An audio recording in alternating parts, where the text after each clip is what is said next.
There has never been a time to learn creative financing. There's never been a time better than today. And today, stick around and find out why.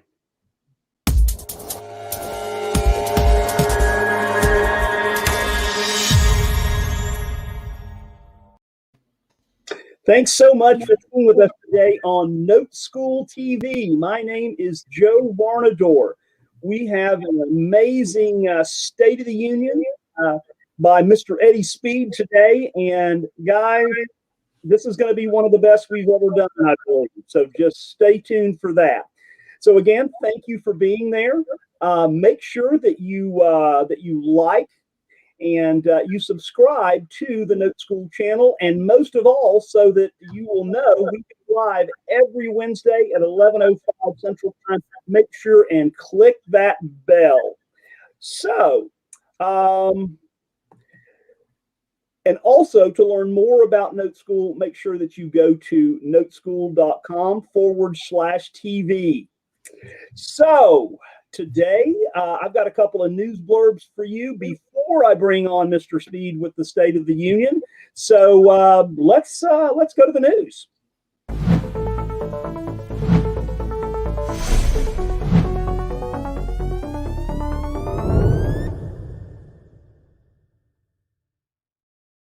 President Biden has been busy in his 7 days in office, having signed more than 17 new executive orders, including working on the new $1.9 trillion additional stimulus package, new mandates for FHA, VA, HUD, affordable housing initiatives, and so on.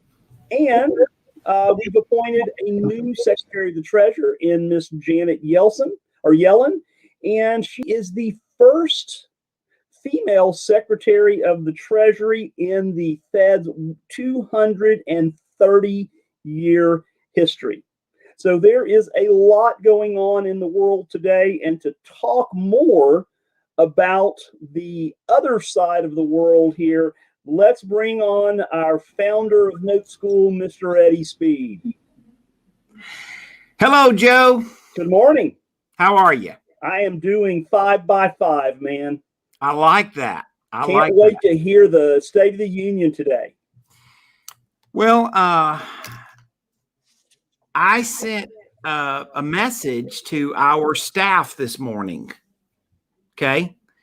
And I said, Note School TV today is going to have some data slides and some information that literally everybody in our company has to know. Absolutely. Now, Joe, this involves people in Note School. This involves people in Colonial, which just buy and service and collect loans and make trades on assets, right? So this isn't just people in the Note School messaging side of the business. This literally is everybody in my company that has anything to do with the industry. That's how important I think what we're going to say today is. Very good. So, Eddie, I'm going to kind of drop off here, and you're going to start with your slides there. So, and you want some feedback from me? I'll pop up when you need me there. So it'll be all you, brother. Okay. So first of all, if you have a friend in real estate and they're going, "Oh my goodness, residential real estate is on fire," they're telling the truth. And specifically, what the issue is, and I'm going to use my pen a lot today because I'm going to try to draw some important relevance to some things that we are going to talk about in the market and why it matters to us. So listings have dropped 33% year over year. Folks, if you're wondering why there seems to be a rage in the market to buy properties, there's a shortage of real estate listed. It's a market, it's supply and demand, right? By the way, I'm gonna draw something else to your attention. If you're watching us today, I'm going to give you a lot of data slides. I really would expect most of you are going to want this.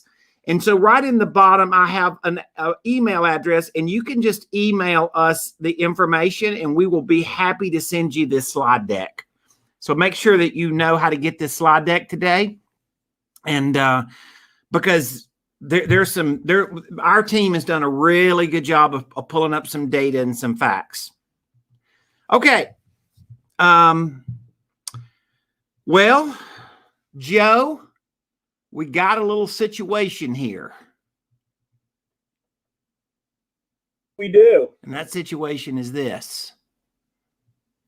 We have bidding wars on properties. Yes, we do. And that they're predicting that basically, or they're saying, according to Redfin, right, that about half, Joe, of all of the real estate offers are ending up in a bidding war. And you know, Eddie, that that's not just for that. Those are properties in that next paragraph there that really from $200,000 properties up to $2 million properties. It's everything. So it's not just the higher end. It's everything out there simply because of the properties available being so scarce. Yeah. So basically they're saying the higher end properties are the most likely to be in the bidding war. Mm-hmm. But it also affects, as you said, every real estate class out there. Joe, we have a shortage of listings. Yes, we do. Okay. Serious shortage. All right. So if you're a real estate investor or you are a real estate related person, like, finance, like we are, and I'm both, and Joe's both. Yes. You're looking at the market right now and you say, this is unbelievable. And I watch other podcasts and other information on a consistent basis.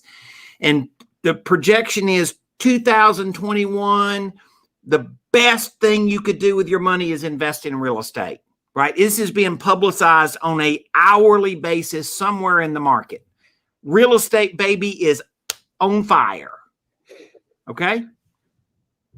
You know, Eddie, I think we've heard that before. No, listen, we are at a market condition where I want everybody to be clear about this. We're at a market condition where I want everybody to be clear that I don't know what's going to happen. My job is to show you data and facts and information so that you are aware of it and you're not looking at a slanted story. If all I did was show you the last two slides and I just left Note School TV alone, then you're not aware of what's behind the curtain. Right. Our job is to show you what's in front of the curtain and what's behind the curtain. And then all of a sudden you can make good decisions about your business. I spend a significant amount of time, as I say, up on top of the mountain with the binoculars, looking across the next valley, right? I said when the virus started and all through the summer, 2020, I said we were in a crash in slow motion. Right now, Joe, that kind of makes me look a little crazy. Yes, it does. Okay? So understand that I was looking at the same data and the same trending that we're going to look at here in a minute. This is like if you don't know these next things that we're going to say and you're making real estate decisions, you do not need to hang up. It's just not a good time to hang up. No. Because I think everybody knows what I just said. I just want to make sure that I recognized it and I called it, but we're going to talk about an elephant that's in the room that is also going to affect the market. Now, we saw a crazy real estate market in refis, Joe. Crazy market. Highest, in fact, about 70% of every mortgage loan that was made for the last several months was a refi. Right? But guess what? Right now, those refi applications are down. Why is that, Joe? Well, in my opinion, it's because that the guys that have refied have done so, right? So that market, it's not going to go back up again in the near future, because I think everybody that could qualify for those lower rates have gotten them. 72% decline in applications. All the perfect people have gotten refied. There you go. All the perfect people, right? And if you're not perfect, you're probably not going to get a refi right now. That's right. And we know those statistics of what that perfect person looks like, right? And they are perfect. That's correct. Okay. So report shows biggest housing market gains in 15 years. Joe, the trees are going to grow to the sky. Yes, they are. Never stop. The trees are going to grow straight to the sky. Just right? Like Jack the Beanstalk, man. It is. And so you pull together some great data slides here, and you're one of the team. By the way, I want to make sure everybody knows this. Joe is one of the team that helps me pull data together and give you these awesome reports. So, Joe, thank you for doing that. Thank Bob Repass for doing that. Guys that are like paying attention to this on a daily, hourly basis. And we are fully aware that residential real estate is on fire. Yes, we are. Okay, we are fully aware of it. And if you're making a lot of money out of that, we're going to say Godspeed to you. Yep. We're not wanting bad things to happen. We just need to be aware that you can be driving 90 miles an hour down the interstate, and if the bridge is out, you probably are going to have to change your speed. Right? Or at least be aware. Right? So, Joe, let's talk about forbearance. Everybody understand what forbearance is? It's basically a stop-in-place agreement with your lender.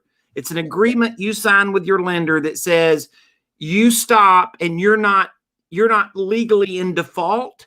You just have an agreement with them that you can stop making payments. Average loan balance in forbearance is just about 200 grand. Okay. So this isn't the little cheapo houses necessarily. Okay. Joe, what does GSE mean?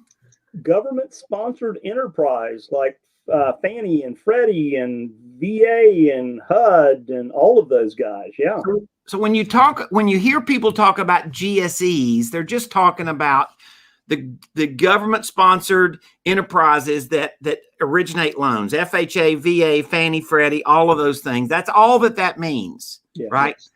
So units in forbearance, Joe, if we take the GSEs and the government loans that are not GSEs plus private label, we have just under 3 million loans currently in forbearance. And, interestingly enough, Eddie, that had ticked down a little bit, but now it's ticking back up again. It was down a little bit at the end of the year. This report was January 19th. Last week. And it's back up. This is a lot of money, Joe. We're talking about almost $550 billion in loan balances. Okay. Little over half of that T word, right? That $1 trillion mark. This is 5% of the mortgages in the market. And this is 53 million mortgages outstanding in the total market condition. Right. Okay. So this is a big deal. Like there's 53 million mortgages, Joe.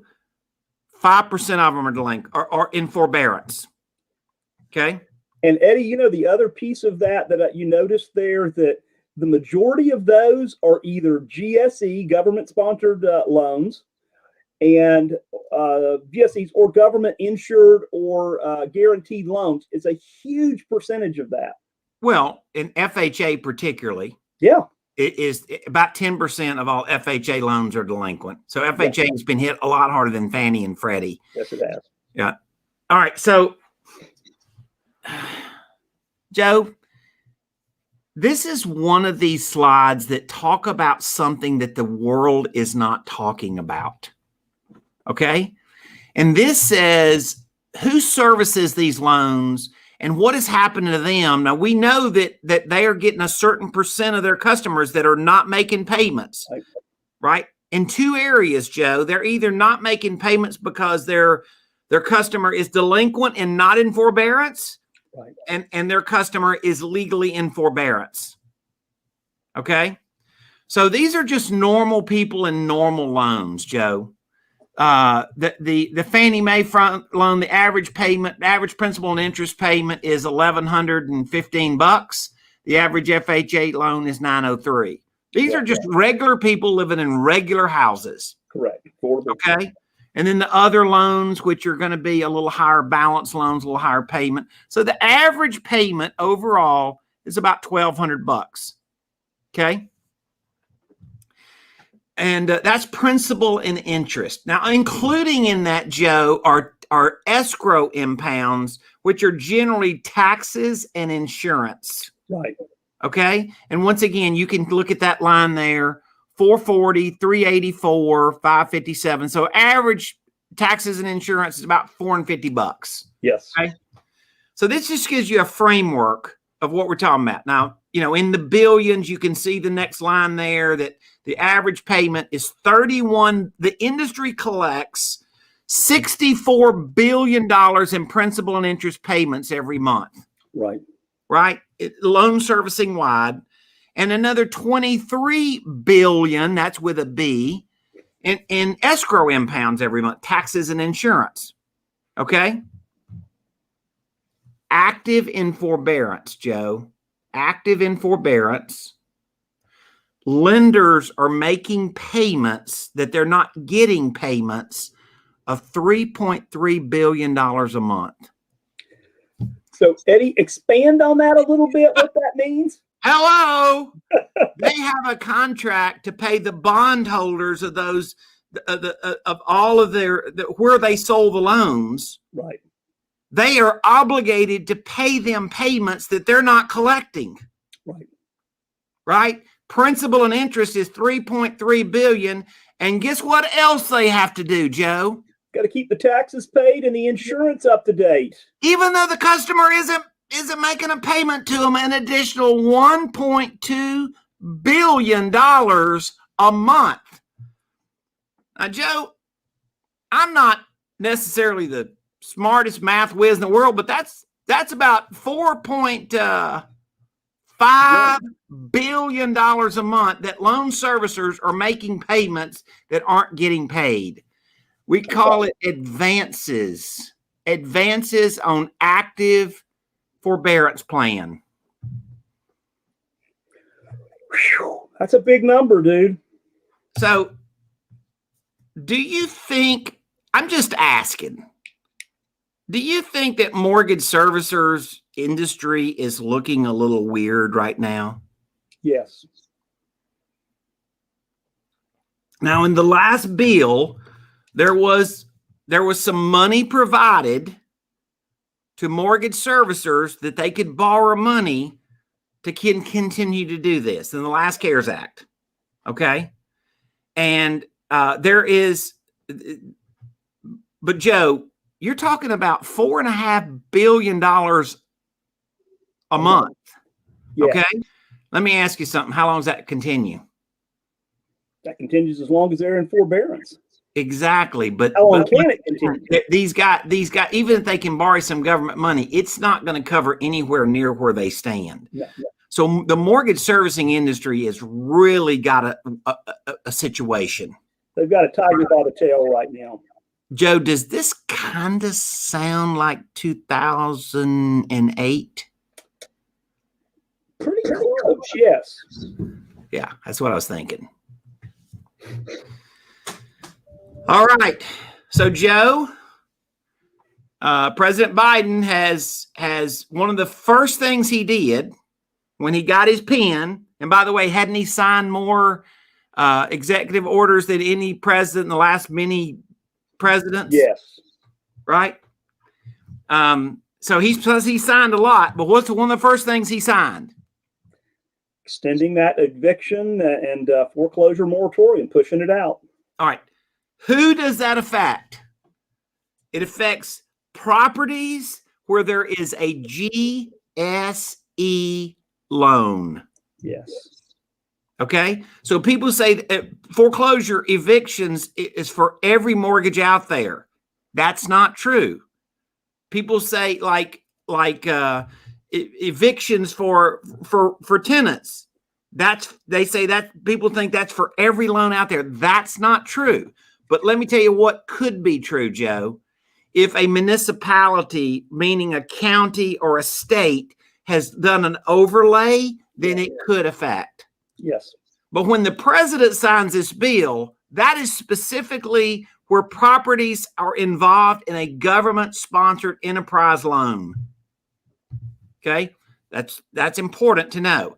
Joe, we do know that apartment complexes are very, very, very commonly financed with GSE loans. Absolutely. Okay? Absolutely.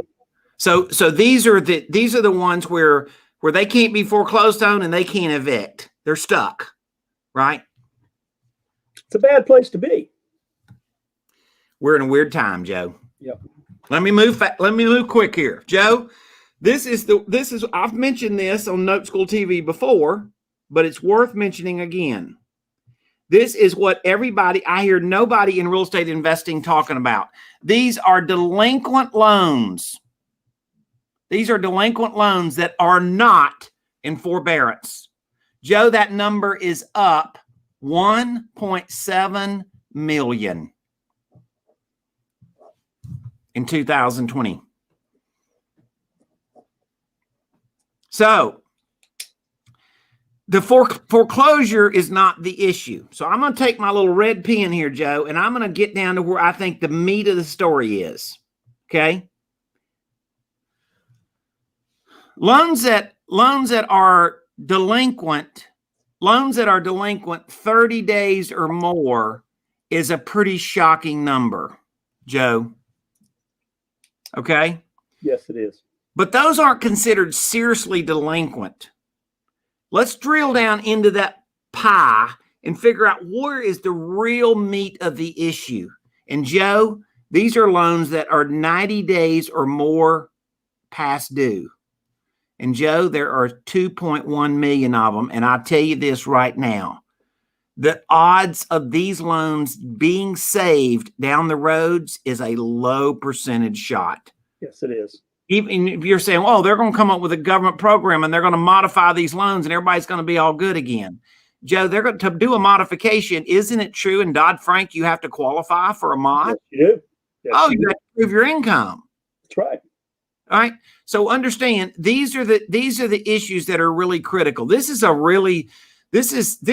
good data. This is why I told you guys if you were interested in us providing this slide deck to you, we'd be happy to do that because there's some really good slides that my team has pulled together to pull this into what I would call to a point.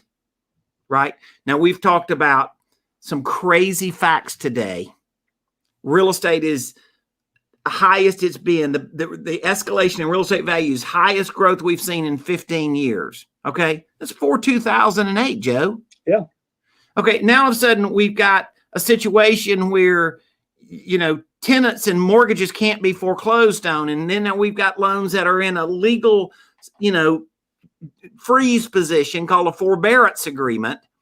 Now we've got loans that aren't in that position, but the foreclosure rates are not really the issue. This is what the mortgage industry is worried about. They're worried about these loans here, and this is my little symbol for foreclosure. They're worried about these loans here being in foreclosure, in addition to loans in forbearance. Right. And Eddie, when you total the forbearance and the delinquent loans up, that's pretty close to 5 million. Yes. That didn't count tenants, or landlords not collecting money on other properties. There's a pile of those. All right. So Joe, this is another slide. This is somewhat of the same thing, but it does have a little different angle on it. And you threw that in today, and I thought that was really good. And pretty much, boys, this represents our hot real estate market. that we've seen essentially 100% no effect of right now. None. We've seen no effect of it. I mean, like, we have like frozen a market condition. But Joe, I've been doing this 40 years. Right? I'm pretty sure that there's going to be a day of dealing with this. Right? It's going to come home. There's going to be a day of reckoning. One more thing. And by the way, this source here is from Avail. And so their slides are a little behind. We're not behind in getting their data. They're just behind in giving the data. But Joe, if you look here, this was October. And by the way, this number has gotten worse. It has not gotten better. Right. Basically, when you're looking at it, 42% of people, the renters who say they can't make a full rent payment. Joe, what? 42% of tenants can't make a rent payment. How does that make a burnout landlord feel? That makes a burnout landlord feel burnout at the end of the day. By the way, if you hang out with Note School a lot, I teach you how to go chase these burnout landlords and go find deals like this and go figure a way to paper it where you don't have to make payments until you're able to start collecting money again. That's right. There's a way to do it, right, Joe? That's right. Joe, this is the most important slide. Okay. There of 17 million Americans not current on their rent or mortgage payments, nearly 33% face foreclosure or eviction in the next 2 months. Now, this is assuming they don't extend the moratorium. Okay. Right.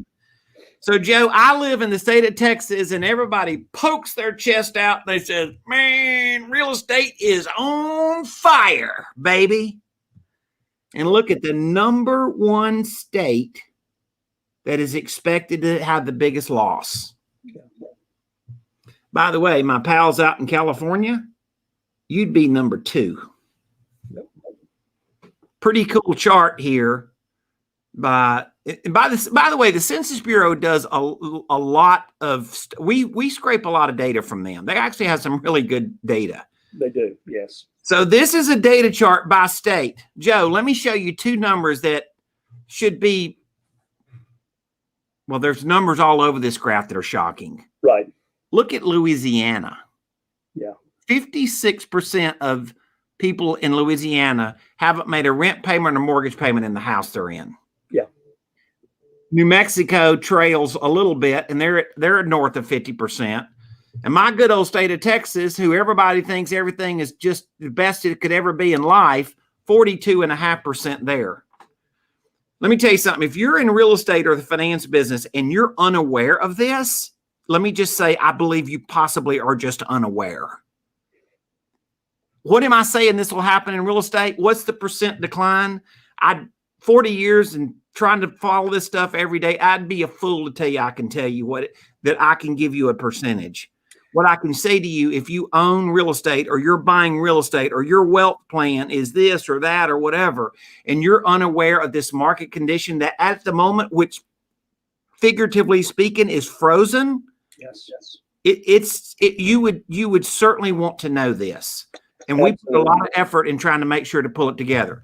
So Joe, the mortgage banking industry is not in agreement with traditional real estate sales. This is called the mortgage credit availability. And Joe, if you look at March of 2019, and you're looking at it today, Joe, you're going to see a pretty good decline in mortgage credit availability. Yes.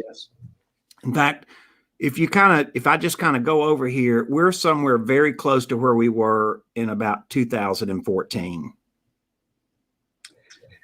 So Eddie, what does that mean for borrowers?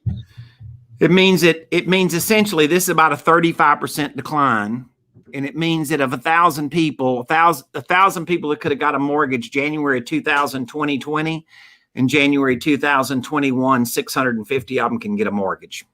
Right. That's why Joe and I said we've cycled through the people that can refi. Yep. Because the mortgage industry has tightened up so much, they're not refining people that normally they would have refied. Right? Once again, you're saying, well, that's crazy. How come real estate's so high? Because there's enough people with good credit wanting to buy a house and a shortage of houses that all of a sudden the shortage of real estate overcomes a problem that's lurking behind the scenes, which is the mortgage credit availability. Right. Right? This is the biggest opportunity for seller financing I've seen, certainly in the last 10 years. Eddie, it's just like I said in the teaser, there has never been a better time to learn creative financing. All right, one more thing. I know I'm running a little long, but this is good stuff, right? Excellent. Everybody agree with this? This is good stuff.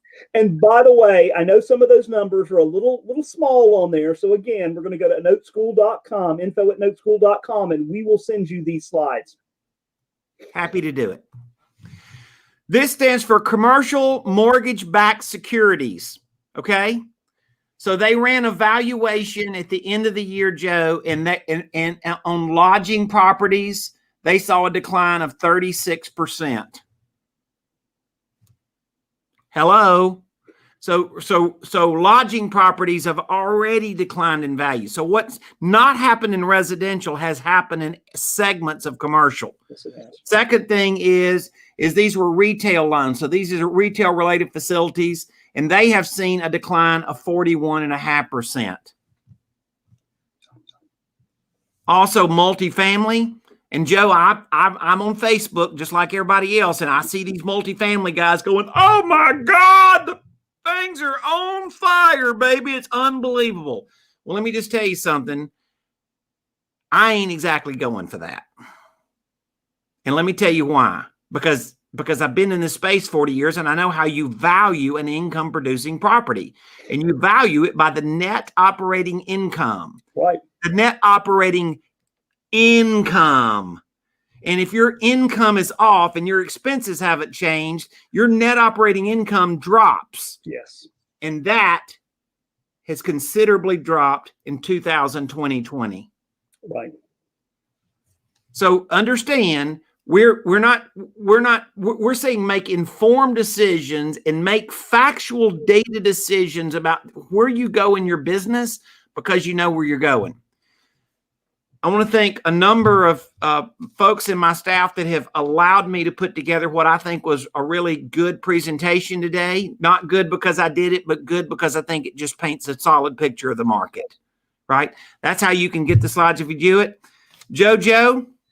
I'm going to take us out. And so to use one of your Eddieisms, right, as you move forward with Note School, you'll learn these Eddieisms, but with this one, I would have to say that if this doesn't light your fire, Eddie, what is it? Your wood's wet. Your wood's wet, right? All right, Eddie, thanks so much, man. This is eye-opening. Don't forget to grab those slides. So real quick, I want to talk about Feeding Frenzy Friday.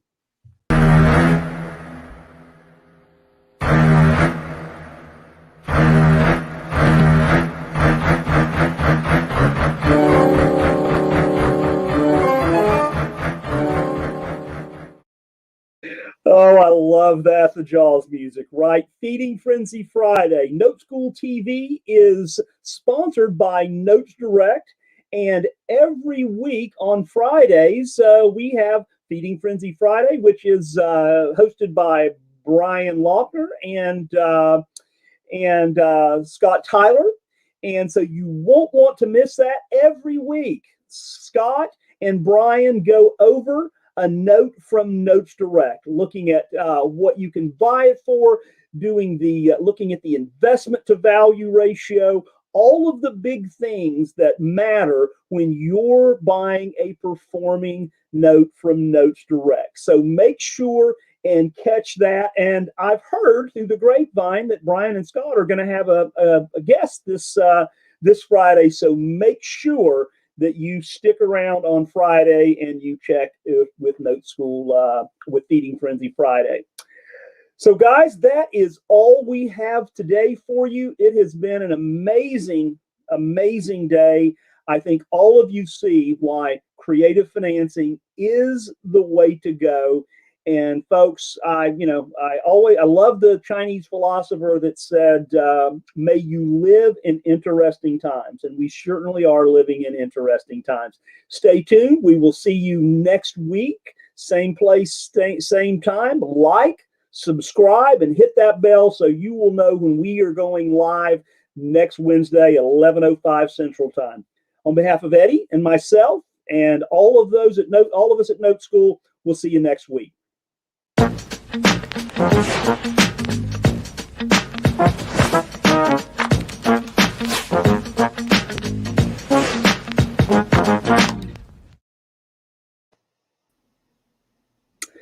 So, Eddie, welcome to the after party, and I know that we have a few questions, and we wanted to just kind of talk about those for just a minute. For those of you that want to stick around and hang out with a couple of gray-haired guys. And, Eddie, you said last March, right? Joe, there's never been a better time for a couple of gray-haired guys to to kind of lead folks through the maze. And you know what? One of my other favorite sayings, Eddieisms, is we don't have a crystal ball, but we do have a rear view mirror. Yeah, funny. To be perfectly honest with you, I didn't make that saying up. I had some friends that reached out to me that are very sophisticated real estate investors. And we've been in a market where the young, aggressive, super smart cats are, doing whatever, but they haven't lived through a lot of cycles. Right. And so, our whole messaging is just to provide the truth of the business. Right. It's not to go make it better than it is or worse than it is. It's how do you enter a market and recognize opportunities? Joe, if I were a real estate investor right now, I would go chase landlords. Yes. I mean, I'm just telling you that a lot of them would love to get rid of their property. They aren't able to list it because they can't list it. Right? Because they can't show people the house. And there's just kind of a crazy problem there. And I would say to you that there is a gigantic opportunity with that. And I would get them to carry terms for me. 60% of them originally bought the houses with cash, the small time landlords. So they have a lot of equity, where they're not highly leveraged. People ask me about what is exactly this market going to be compared to 2008. Right. And first of all, let me just tell you this. Anybody that says they can nail it 100%, I'm going to question whether I don't think that's true. We're just in uncharted waters, right? What I will say to you is this, that I believe that my messaging and my beliefs is very consistent with mortgage banking. Right? I believe the mortgage banking industry they didn't drop the credit availability that low because they think everything's all good, just beyond the fact that at the very moment that when you put a house in the market, there's a 30, 40, 50% chance that you're going to have a bidding war. Right? But think about the mortgage industry, Joe. The mortgage industry makes a 30-year commitment to your real estate. That's all right. You got what I'm saying? That's a long time. That's a lot different commitment than the realtor that listed your property. And, one of the biggest, I guess, phenomenon, not really when you look at it in total, is the fact that trend, people were staying in their houses 5 to 7 to 8 years. And this year, right, because of everything we've gone through, that has jumped up considerably. Yeah, the average length that people stay in and the turnover period's high. Joe, I was thinking about this. You've heard the old expression about commitment, right? Yes, I have. About cooking breakfast? Yes. Yeah. Well, the real estate brokerage industry sort of has a chicken level of commitment. Real estate, right? But the mortgage lender, Joe, he has a pig level of commitment. The chicken is involved. The pig is committed. Yeah. So Eddie, if we're buying, on terms from our burnout landlords who really, and when we, the question was basically, so what do we do when we buy? And so we know that when most people bought their rentals, rentals were on fire, right? They were just crazy. And they bought them because they were really looking for a check every month, right? They were looking for passive income. And they didn't know about notes. Well, and the obvious question is, somebody goes, well, okay, but Eddie says you're going to buy property, and then he says there could be a decline in real estate. Let me just say that you are buying property with financing that is not normal. Right. With very abnormal financing. And the techniques that we teach and how to do this they're not in the same frame of mind of how people normally look at buying property today, which is buying for cash or buying with and getting a mortgage. Right. I can tell you this with 1,000% integrity right now, Joe, and this is probably going to fly in the face of what somebody believes. But if you're busting out there right now buying rental properties and getting a highly leveraged long-term loan, yes, you need to really think about that. You really need to study these data slides before you just bailed off there and did that. Okay. Exactly. But you're saying, but Eddie, you're saying do it. I know, but I'm not agreeing to conditions that a mortgage company, the guy that's carrying financing for me is agreeing to lender conditions that the mortgage industry is not going to agree to. Right. And, there's a lot of difference. Yeah. 50, and we talked about that on a show here a couple of weeks ago with the Dan Walters from Boise, right? He lives in one of the absolute hottest markets in the U.S. and still had four accepts on creative financing, even in a hot cash market, right? Listen, buying on terms is a way for a real estate investor to buy a property and pay a higher price than anybody else because you're not paying with today's dollars. Right. You're paying with tomorrow's dollars, but it's not just the dollars you pay, it's all the other stuff you can bake into the agreement. Right. And we know this from spending I spent 40 years in seller financing. Joe, you spent 30 years. That's combined 70. Forget the rest of our staff. We'd be in the 500-year range, right. Seriously. But the point would be that this is very critical in understanding how to go recognize a niche in the middle of what seems like the biggest on fire market you've ever seen. And yet you can go pull out a sliver of the market and go find terrific opportunities in it. This is what we have guys doing every day. So anyway, I really, really believe that every real estate investor needs to know the kind of things that we're talking about. And then I feel like, okay, let them go make their own decision. Right. But at least make your own decision with facts. Right. Right? Not fake news. Fake news and too much emotion.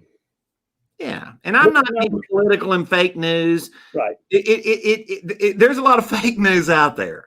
Okay. So in our industry, there's a lot of people that are looking at like the first two data slides, Joe, if that's all I watched, I'd just say real estate, you can't go wrong. Right. It couldn't be better. By the way, the only cycle, Joe, that I didn't make at least half of my profit and net worth in the commercial side of the business was the 2008 cycle. Exactly. So guess what? We're saddling up. The horse is going to ride up the mountain on the commercial side. Yeah. Right? That is true. So guys, more to come on that in a future episode. We'll do an episode on commercial here. So Eddie, thanks so much for kind of clearing up these questions. And again, guys, thanks for the comments. You're welcome as far as the slide deck today. Guys, make sure and grab those. And we'll see you guys next week. Note School TV. Bye now. Bye-bye.